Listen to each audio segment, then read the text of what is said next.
There we go.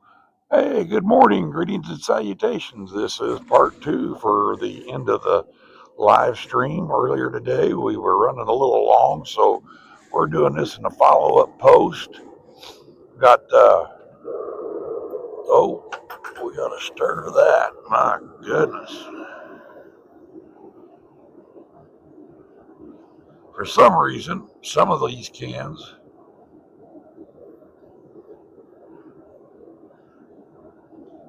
some of these cans melt real well and others, it's like pulling teeth.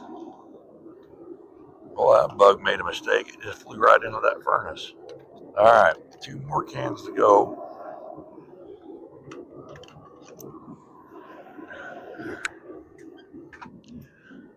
Let them melt down. Let's heat this up one more time.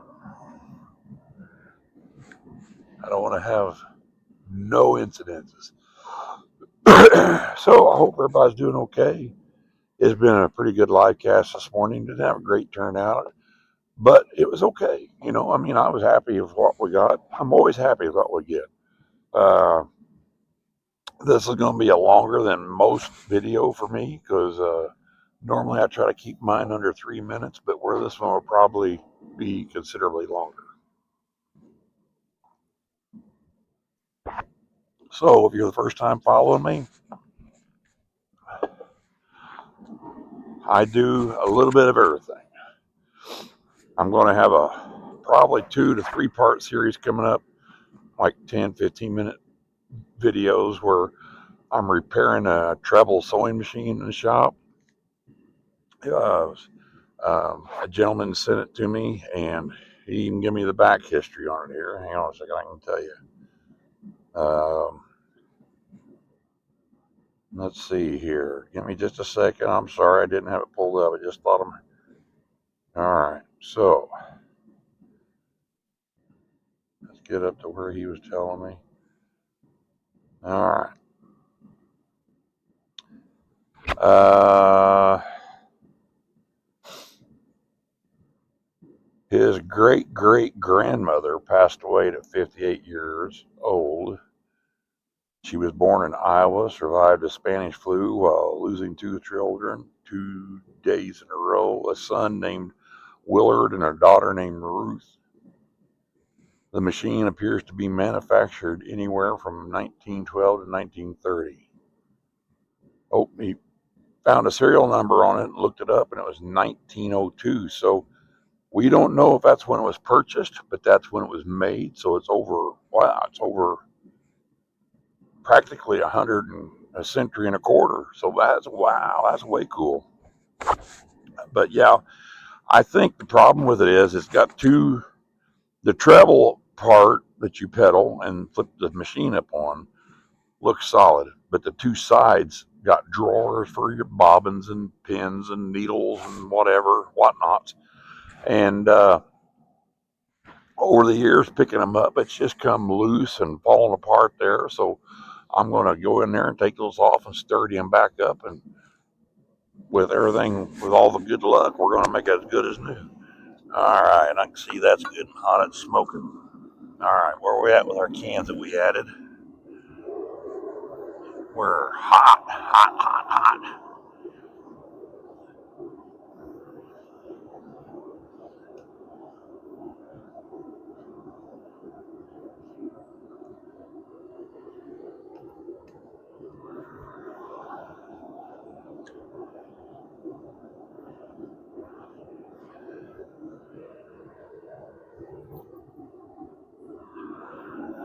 Once you dig out these crumbs, you don't got nearly as much. Oh, wow. I gotta stop. I love smoking. But with that being said, unfortunately, I want to add a few more cans. We'll edit this, attempt to,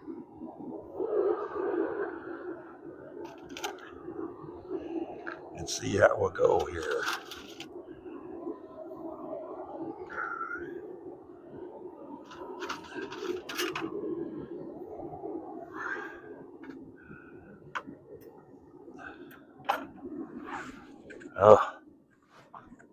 This one I wish hey, I can pause this one. Hang on, I'll be right back. All right, we're back.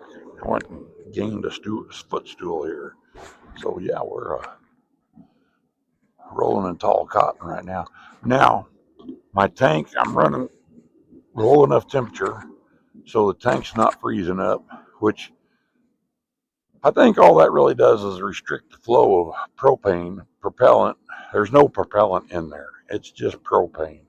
I've been to the propane supplier and they have the 20-pound tank and there's a 40-pound tank and then there's like a 300 gallon, I say pound, but it's 300-gallon tank sitting there and they're cut completely in half. And the only thing there is like there's a pickup that goes into the bottom of the tank and the propane itself creates pressure. So as it creates pressure and it flows out, and once you get it burned, it's just like siphoning out of the tank at that point in time, is what they explained to me. Is what I mean. Well, let me rephrase that. That's how I understood it. So maybe, maybe not, but that's what I'm going with.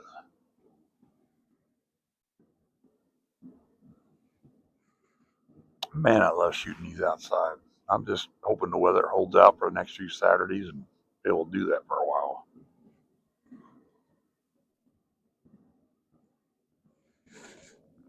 Oh, all right. I really didn't get a chance to enjoy my coffee this morning. I kind of scrambled. I had planned one thing and then last minute, you know, life gets in the way. Sometimes you just got to be able to adapt. So that's what we did this morning. We were in one location. We packed up. I was running late to start with, which I hate to run late. And so I had packed up and was on one location, and then River was unable to join me. So I had to regroup and go back to the homestead here and put something together. So I scrambled this morning. So that's why today's live stream was so chaotic for me. I don't know what everybody else saw, but I hope it came across good.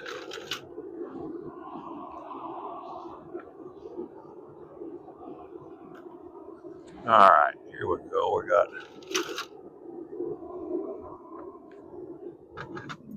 I want to get as many cans in there as I can. All right, I'm going to pause that one more time. Hang on. All right, here we go. We're getting really close now. I'm going to stir the pot, see what kind of chunks we got in here.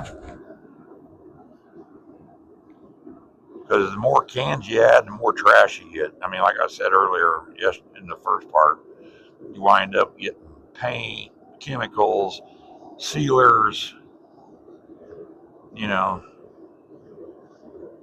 there's all kinds of stuff in that. And it just doesn't take long for it to. And it's good for trimming the scraggler hairs on your beard, too. Wow.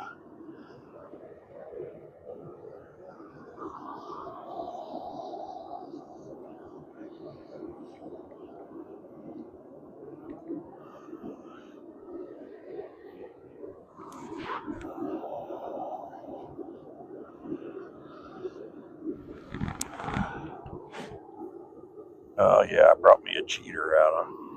Oh, man, I need something to set on occasionally. So, yeah, we got it all crumbed out. We're getting down where the slag's starting to look like good metal. Because I added quite a few cans before I started fishing out the slag. We got maybe half a crucible full. And that's just unbelievable.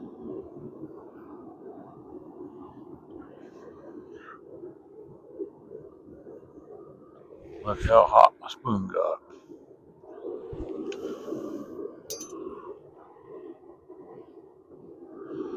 Had to make sure my glove wasn't on fire. I hate that when they deform. I haven't had a chance to really weld that yet. Oh, I guess I burned it. That's alright. Didn't burn it through, I just burned it.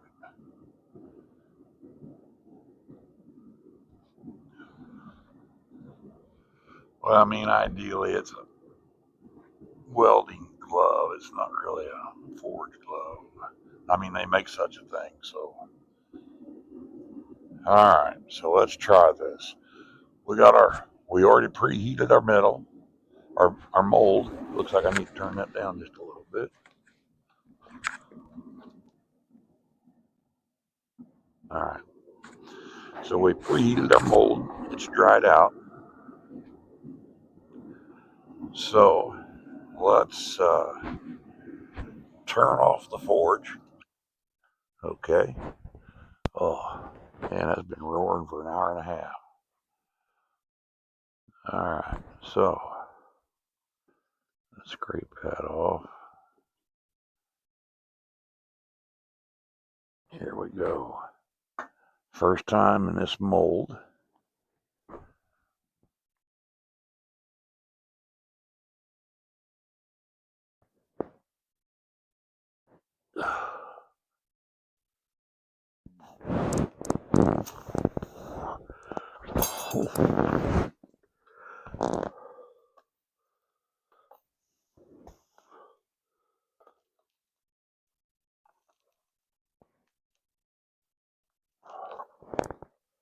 That's more slag.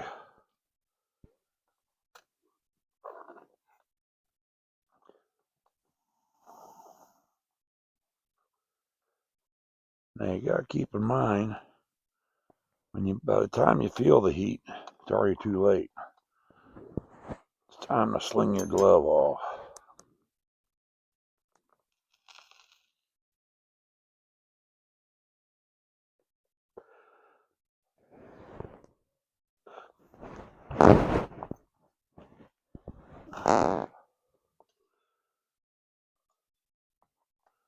Yeah, looks like the only thing left in here is slag. Well, big stacks, if you happen to ever come across this, please don't criticize me too much, because you're the one I follow a lot. I'm not saying I got everything down to a science, but I try to do what you do. I might have to remelt that someday, but it's not going to be today. Well, we got everything out of the crucible pretty much.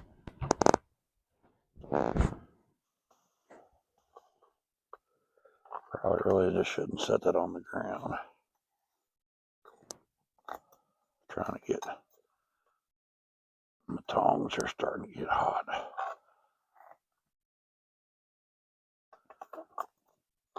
Alright, we're about cleared out. Man, there's a lot of garbage in that. Whoops.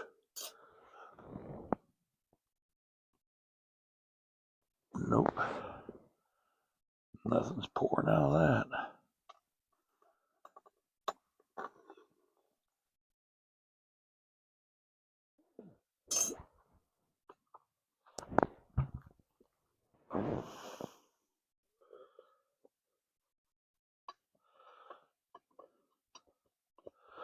Now, if I understand correctly, then this is now destined to be a aluminum melting crucible now. It's going to take half a day for that thing, for forge to cool down. So what I'm doing is cleaning this out and just sticking it back in there.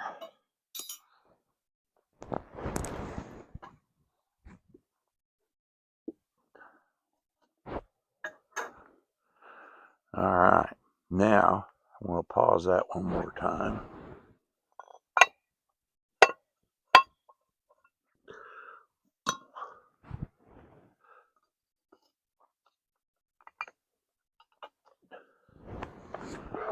Doesn't look like much, but that's my first aluminum ingot, which will have to be melted down in a future thing. There's our neighbor's dog. She's a little thing. All right. this is going to be me signing off. And if you would, please give me a like. It'd be greatly appreciated. Remember, this is part 2, and I'll post it then. Bye.